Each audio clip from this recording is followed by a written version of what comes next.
दो बातों पर विशेष आपको ध्यान देना है।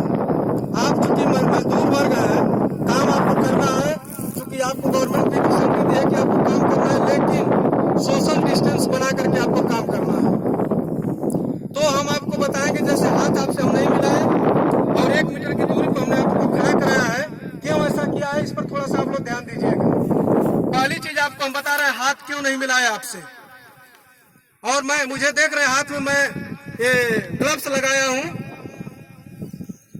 इसलिए लगाया हूं कि अगर आपसे टच भी करूंगा तो आपके अंदर, अगर किसी के अंदर वो पॉजिटिव है कोरोना वायरस, तो हमारे अंदर प्रवेश नहीं कर पाएगा, इसलिए हमने ग्लव्स लगाया है। हाथ क्यों नहीं मिलाया है, इस पर आप लोग ध्यान दीजिएगा कि जब आप काम करते हैं तो यह हाथ आपका स्वतंत्र है। हाथ से कभी आप पैर को खुजलाते होंगे, कभी घुटना खुजला लेंगे, कभी पीछे में खुजलाएंगे, कभी कहीं खुजला लेंगे, कभी कपार खुजला लेंगे, कभी मुंह में अंगुली चली जाती है, नाक में भी अंगुली चली जाती है। जिसको सर्दी होती है तुरंत छींक लेता है और छींक करके हाथ धुलता नहीं, हाथ को केवल पोंछ लेता है पीछे। ऐसा होता है कि नहीं होता है, बताइए सभी लोग, होता है ना। तो इसीलिए इससे बचने के लिए कि जैसे मान लीजिए जिसको कोरोना पॉजिटिव है, जिसके अंदर वो वायरस है, हाथ से कहीं भी टच करेंगे तो वो हाथ में सटा हुआ रहता है। जो वायरस है इस हाथ में आपका सटा रहेगा, और जैसे ही एक दूसरे से हाथ बढ़ाएंगे और हाथ मिलाएंगे तो वो पॉजिटिव जो आपके अंदर कोरोना वायरस है जो सटा हुआ है वो उसके अंदर प्रवेश कर जाएगा।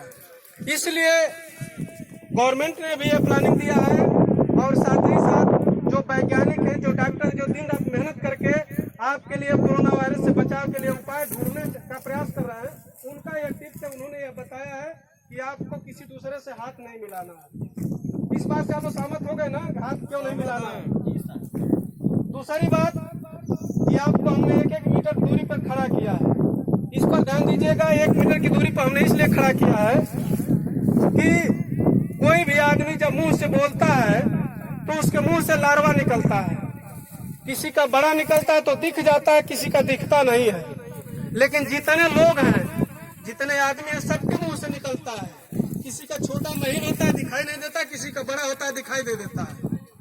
तो जो मुंह से लार्वा निकलता है, अगर किसी को वायरस है तो जो मुंह से लार्वा निकलेगा तो उसकी क्षमता 1 मीटर दूर तक जाने तक होती है। जैसे हम जहाँ खड़े हैं, यहाँ से 1 मीटर दूरी तक उसकी शक्ति रहती है। अगर हमारे अंदर वो पॉजिटिव है तो 1 मीटर दूरी तक हो जाएगा, और 1 मीटर की दूरी के अंदर जो भी व्यक्ति मिलेगा वो उसके ऊपर छींटा पड़ता है तो वह उससे संक्रमित हो जाएगा। इसलिए हमेशा कहा गया कि सोशल डिस्टेंस बना करके, यानी हिंदी में उसको सामाजिक दूरी कहा जाता है, कि 1 मीटर दूरी बना करके आप काम करेंगे। प्रधान जी भी आपको बताए होंगे कि हमेशा एक दूसरे से 1 मीटर की दूरी पर आपको रहना है।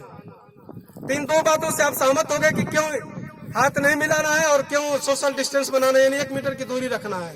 इससे आप लोग सहमत हो गए ना। दूसरी चीज, हमारा देश बहुत गरीब देश है, और मेडिकल के क्षेत्र में जो दवा इलाज आपका होता है उसके क्षेत्र में पूरी दुनिया में 112वें नंबर पर हम लोग हैं। यानी हमारा देश जो है, जो सूची बनती है उस सूची में 112वें नंबर पर है। और इटली का नाम आप सुने होंगे, इटली जो है 3रे नंबर पर है। लेकिन इटली की पोजीशन ये है कि वहाँ डेली 2000 के आसपास लोग मर रहे हैं इस कोरोना वायरस से। हमारे यहाँ भी इसलिए नहीं हम लोग मर पा रहे हैं क्योंकि हम लोग हमेशा गंदगी में काम करने वाले हैं। जो प्रतिरोधक क्षमता हम लोगों के बीच है वो बहुत ही मजबूत है। उस कोरोना वायरस से हम लोग लड़ ले रहे हैं। लेकिन जो व्यक्ति यही का हो, अगर वो एसी में रहता है, एसी में से बाहर निकलेगा, इतनी धूप भी वो बर्दाश्त नहीं कर पाएगा। लेकिन आप लोग तो ऐसे महान हैं कि जो दिन भर भी धूप में आप पड़े रहे हैं, तब भी आप ऊप नहीं करते हैं, काम करते रहते हैं। तो इसलिए 112वें नंबर पर मेडिकल की व्यवस्था नहीं है, दवा की व्यवस्था नहीं, उतने हॉस्पिटल नहीं है कि हमारा आप सबका इलाज हो सके। तो इसलिए मेरा आग्रह निवेदन आप लोगों से है कि यह सोशल डिस्टेंस और हाथ मिलाना, इसी के साथ साथ एक दूसरे से जब बचाव करेंगे आप, तभी आपकी भलाई है। गवर्नमेंट ने इसीलिए ऐसा व्यवस्था किया कि लॉकडाउन कर दिया जाएगा कि एक दूसरे से कोई नहीं मिलेगा, और जब एक दूसरे से कोई नहीं मिलेगा तो अपने आप वो वायरस जो है दूसरे पर अटैक नहीं करेगा। इसलिए लॉकडाउन लाया गया। लेकिन अब चूंकि धीरे धीरे प्रक्रिया को आगे की तरफ लाया जा रहा है कि धीरे धीरे इसको थोड़ा थोड़ा ढील देते हुए, छूट देते हुए आगे इसको बढ़ा दिया जाए। तो इसीलिए आप लोग 2-4 दिन बाद, मैं समझता 2-4 दिन से यह काम करना शुरू किए होंगे। तो आप ये समझ लिए कि जब उतना विकसित देश जो तीसरे नंबर पर है अपने लोगों का इलाज नहीं कर पा रहा है, तो हम 112वें नंबर पर कैसे संभव है, इसको आपको समझना होगा। दूसरी चीज, स्पेन का नाम आप सुने होंगे, वहां भी बहुत आगे हुआ देश है। वहां की महारानी को कोरोना वायरस हुआ और वो अपना इलाज करते करते लास्ट में उन्होंने दम तोड़ दिया। शुरुआत में ही जब यह स्टार्ट हुआ था उसी समय की एक हफ्ता बाद की बात है। तो आप सोच लीजिए कि जो राजकुमारी महारानी जिनको कहा गया, जब वो नहीं बच पाई तो हम लोग मजदूर वर्ग हैं। क्यों प्रधान जी, हम लोग कैसे बच पाएंगे जिनके लिए सारी व्यवस्थाएं हैं, पूरा राजघराना लग गया, पूरी देश की अर्थव्यवस्था उनके लिए लग जाती। जैसे हमारे यहाँ प्रधानमंत्री हैं, अब समझ लीजिए प्रधानमंत्री अगर यहाँ आएंगे तो कितनी व्यवस्था होगी कि उनकी व्यवस्था पर कम से कम 20 से 25 करोड़ रुपए खर्च कर दिया जाएगा, और हमारी व्यवस्था पर 10-5 रुपए खर्च होता है। तो जब उनको हम नहीं बचा पाएंगे तो हमारी आपकी औकात क्या हो सकती है। दूसरी चीज, यह जो वायरस है इसकी दवा नहीं बनी है, और इसकी दवा बनने में कम से कम अभी 1 साल का वक्त लगेगा। तो अब ये जान लीजिए कि जब दवा नहीं है तो हम बच नहीं पाएंगे, इसलिए हमको बचाव ही एकमात्र रास्ता है। दूसरी चीज, यह वायरस जिसको हो जाता है, जो दिन रात पत्नी उनके साथ रहने वाली है, बच्चे उनके साथ रहने वाले हैं, माँ बाप का जो प्यार मिलता है, लेकिन जिस दिन यह कंफर्म हो जाएगा कि आपको कोरोना वायरस है, उस दिन से कोई आपको टच नहीं करेगा, छुएगा नहीं, दूर से ही सारी बर्ताव होगा आपके साथ। तो इसलिए ऐसी स्थिति क्यों हम लाने दें। हम अपने उसको अपना जो एक सामाजिक दूरी, सोशल डिस्टेंस जो बनाया गया है, उसके तहत एक दूसरे से बचा करके हम काम करें ताकि वो स्थिति न आने पाए।